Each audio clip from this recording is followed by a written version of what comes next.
the Cahiarli and I do spot about them of Wickes occurred in group of technical.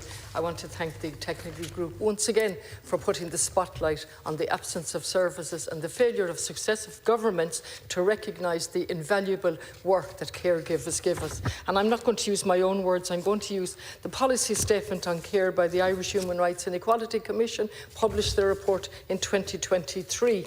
And they were set up, as you may recall, Minister, back in 2014 to put the spotlight on human rights and equality so we'd have an inclusive society and to guide successive governments. And what did they tell us, which has been utterly ignored? The state should prioritise the deprivatisation of care.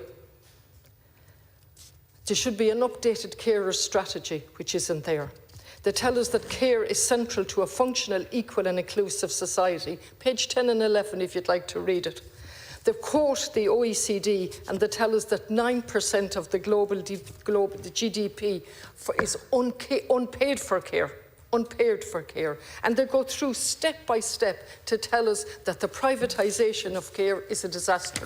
Of course, they don't use the word disaster. I'm using that word, but they're telling us it's seriously defective and is antithetical. Let me quote them exactly what they said.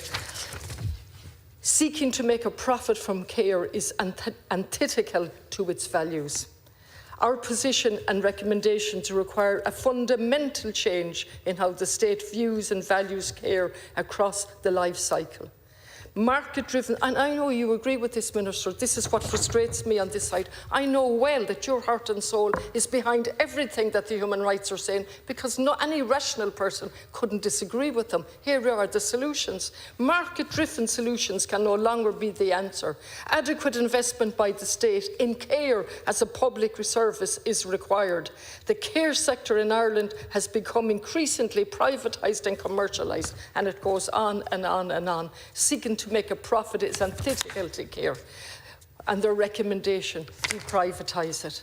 Then they go on to tell us that home care is unregulated, and that's part of the motion here today. Then they go on to tell us that young carers, the age is getting younger and younger, and that 64% of Irish disabled women have children. It tells us that the whole care thing is genderised. You know this as well. The conditions are appalling, and they make practical suggestions in terms of permits and that.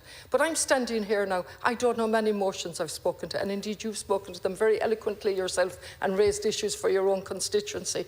And why are we at this? Because we have blindly followed a neoliberal ideology that made a product out of care. I had somebody in my office lately, as all of the TDs have, and honestly, I won't exaggerate, but it was over 11 different carers in about 3 weeks. 11 different carers going into somebody who has senile dementia of one form or another. And you know what I was told when I was on the Health Forum for 10 years of my life? A person does not have a right to the same carer. That's what the neoliberal ideology, and it was the Progressive Democrats that were instrumental in doing that and led Fianna Fáil, made a product out of everything, knew the price of everything and the value of absolutely nothing.